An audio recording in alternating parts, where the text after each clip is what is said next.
Hey, good morning, guys. You're back with the crew. Some interesting news out there, all over the place, right? It's a lot going on in the world, and especially in the crypto world. And now, everywhere in the world, but crypto is a big part of what this channel is about. Recent news has been Fidelity. And Fidelity announcing that they're going to collateralize or hold, or you're going to be able to obtain Bitcoin and other cryptos. Interesting the way they worded that. They didn't just say Bitcoin, which was kind of interesting. They're going to allow you to hold in your 401k Bitcoin, among other coins. This has so many deep and long tentacles, reaching ramifications of this are just, they spun my mind. The day I heard it, I read it, I thought to myself, this is the tip of the iceberg. Some of you know that it's been my interest in my many years ago, back in the early 80s. It's exactly what I wanted to do, was be an investment banker or broker banker, which is kind of what, that was the big thing. Reagan took a lot of the regulations out, and, brokerages could be banks and banks could be brokerages. And that's where that all came from. Well, companies like Fidelity were around before that.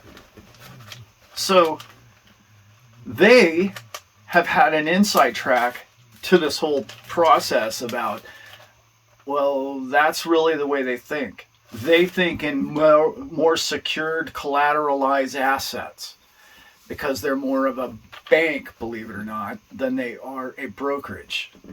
And I'm splitting hairs a little bit there, but they are more conservative about what they have under their roof.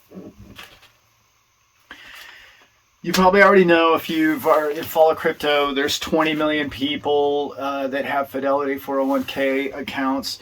What they didn't talk about is they have over 75 million active accounts. Okay, and I looked some of these up. It's crazy. If you start looking into Charles Schwab, if you look into TD Ameritrade, if you look into E-Trade, if you start going into Robinhood, all of these, and Vanguard has almost as much money in it as any of them do. Almost 8 trillion, I believe.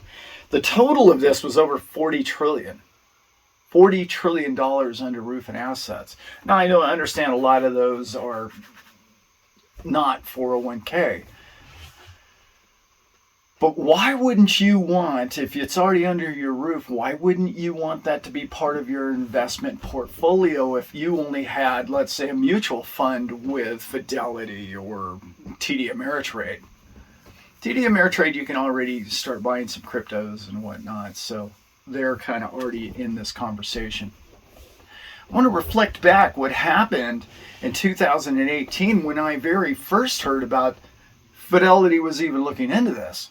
Interestingly enough, you can find that article, and they only had 6 trillion in assets under the roof then. They've gained 2 trillion in assets since in the last 4 years. That's crazy, right? I mean, 4 trillion, they've almost doubled in 4 years. It's amazing, the amount of money that's floating around out there. My son brought up this, and he nailed this. Well done, Brent. It's an avenue for an old-time, crusty, old, stinky Wall Street money company to get more relative to the community or the kids, the Z generation or millennials today, to where they'll be like, yeah, okay, if I can buy crypto with my 401k, I like my 401k now more than I used to. Massive. That concept for their future is huge.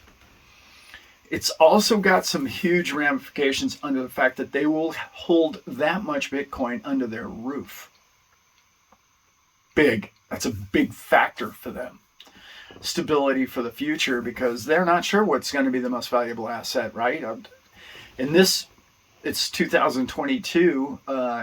Does anyone know what the future is going to bring as far as what we really believe is money in the next 5 to 10 years?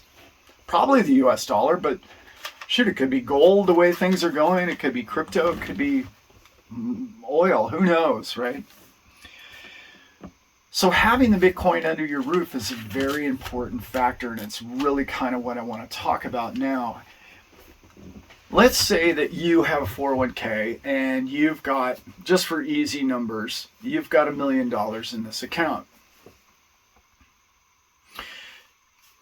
20% of that can be allocated to Bitcoin.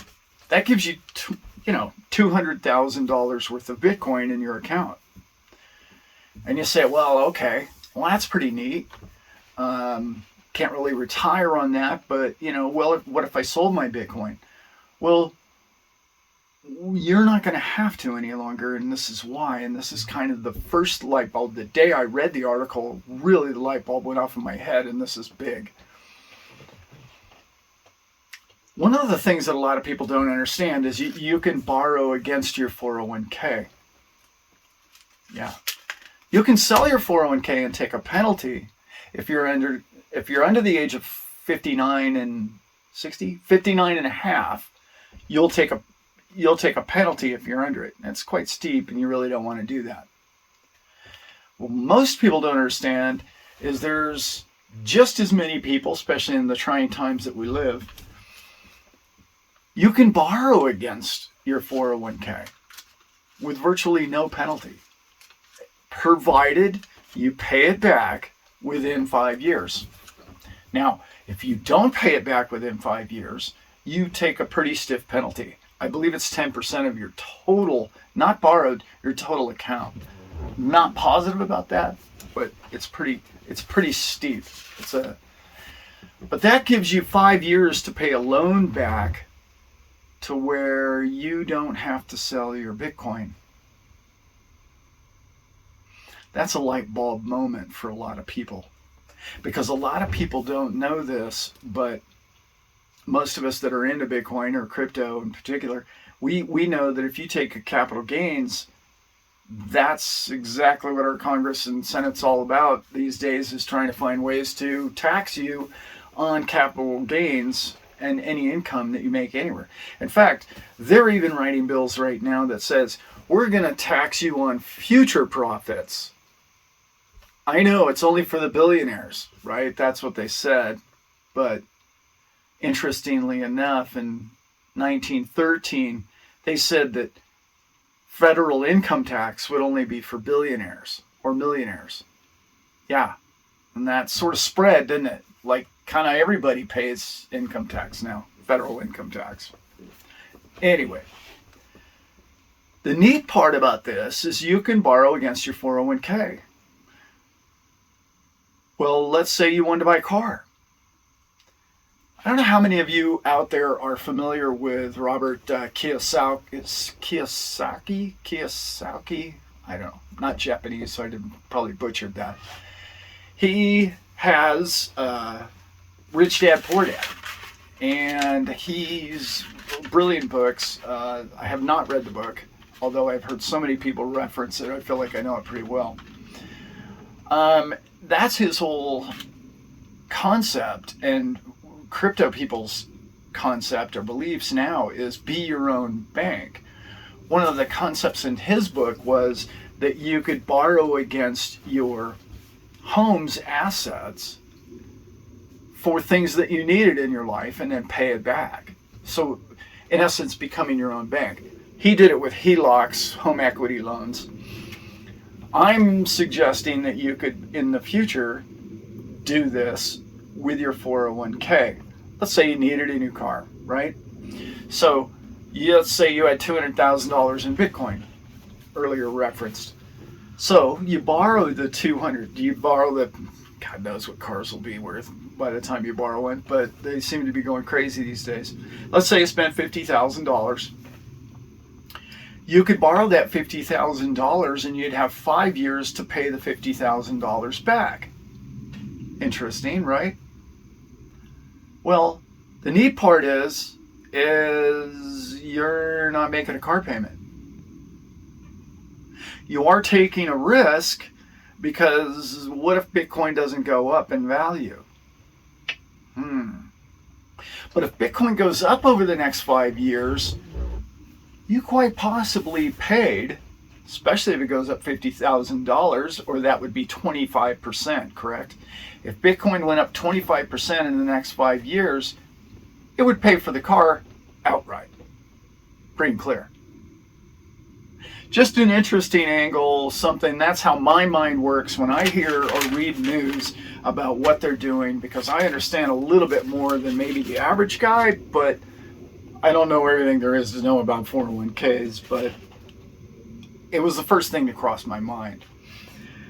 Not financial advice. You should really talk to the Fidelity people, but I'm sure there's things that they have already thought about, because they've been, like I mentioned, they've been working on this since 2018 that I know of. Okay, so they've worked a lot of bugs out. The beauty of that for Fidelity is Fidelity can say, okay, you're going to borrow against assets that are under our roof. Okay, great.